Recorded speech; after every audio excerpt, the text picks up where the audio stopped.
Diz assim, capítulo 1, versículo 4. Porque Deus nos escolheu nele antes da criação do mundo, para sermos santos e sem culpa diante dele. Em amor nos predestinou para sermos adotados como filhos por meio de Jesus Cristo, conforme o bom propósito da sua vontade, para o louvor da sua gloriosa graça, a qual nos deu graciosamente por meio do amado. Nele temos a redenção por meio do seu sangue, o perdão das transgressões, de acordo com a riqueza da sua graça, a qual ele derramou sobre nós com toda a sabedoria e todo o entendimento. Ele nos fez conhecer o mistério da sua vontade, de acordo com o bom propósito que estabeleceu em Cristo. Isto é, de fazer convergir em Cristo todas as coisas nos céus e na terra, na administração da plenitude dos tempos. Nele fomos também herdeiros, tendo sido predestinados conforme o plano daquele que faz todas as coisas segundo o propósito da sua vontade, a fim de que nós, os primeiros esperamos em Cristo, os que primeiro esperamos em Cristo, sejamos para o louvor da sua glória. Quando vocês ouviram a palavra da verdade, o evangelho da sua salvação, e creram nele, foram selados em Cristo com o Espírito Santo da promessa, que é a garantia da nossa herança até a redenção daqueles que pertencem a Deus, para o louvor da sua glória. Por essa razão, desde que ouvi da fé que vocês têm do Senhor Jesus e do amor para com todos os santos, não deixo de dar graças por vocês, mencionando-os nas minhas orações. Peço que o Deus do nosso Senhor Jesus Cristo, o glorioso Pai, dê a vocês o espírito de sabedoria e de revelação por meio do pleno conhecimento dele. Oro também para que os olhos do coração de vocês sejam iluminados, a fim de conheçam a esperança para a qual ele os chamou, que são as riquezas da gloriosa herança dele concedida aos santos e a incomparável grandeza do seu poder para conosco, os que cremos conforme a atuação da sua poderosa força. Amém? Irmãos, nós estamos todos em crentes, né? E esse texto eu li há umas 2 semanas atrás, né? Que é a carta aos Efésios.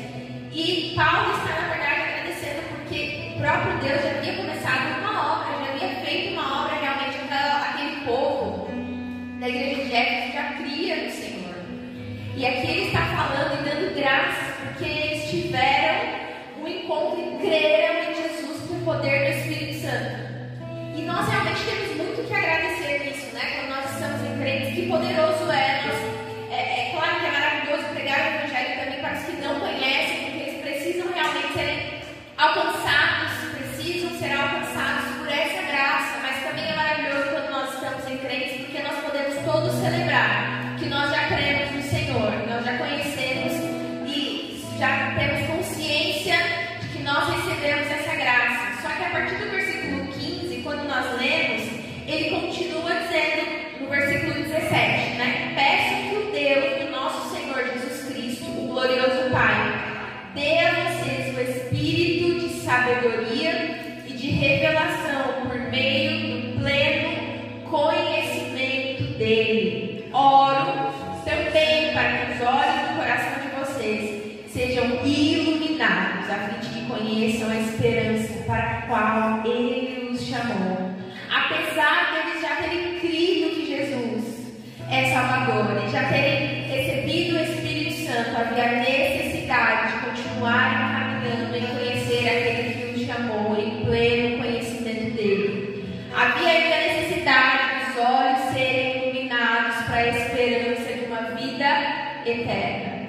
Por vezes no nosso dia a dia, talvez a nossa esperança seja minada, mas mesmo como crentes, mesmo como aqueles que já conhecem ao Senhor, constantemente, através do pleno conhecimento de Cristo, os nossos olhos serão iluminados para voltar para este lugar de esperança.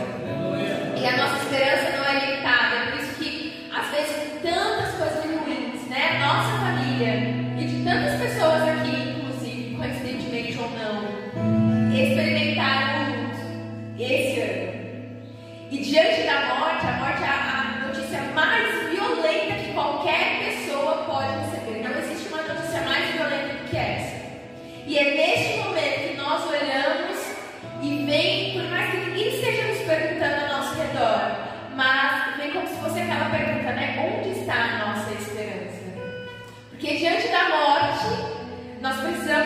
possuir. Eu creio ou não em uma vida eterna.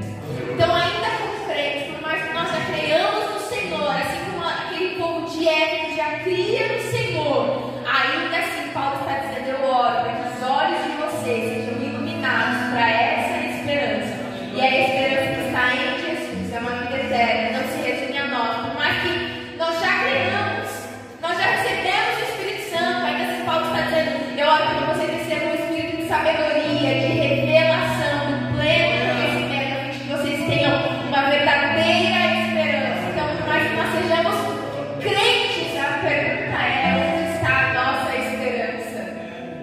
Onde está a nossa esperança? Que a nossa esperança esteja, né, no Espírito que nós sentimos aqui, o Espírito que decide quando virá, que não conseguimos forçar, nem determinar, nem imaginar quando ele virá, mas ele é independente, ele nem precisa de nós, irmãos, mas é esse Espírito que ama se manifestar em nós, deseja se manifestar em nós, habitar em nós. Então, o que Paulo diz para essa igreja, e celebra poder dizer isso a uma igreja apenas de crentes, é que os nossos olhos se voltem para este lugar, que é um lugar de esperança eterna, na vida eterna, porque ele é bom e derramou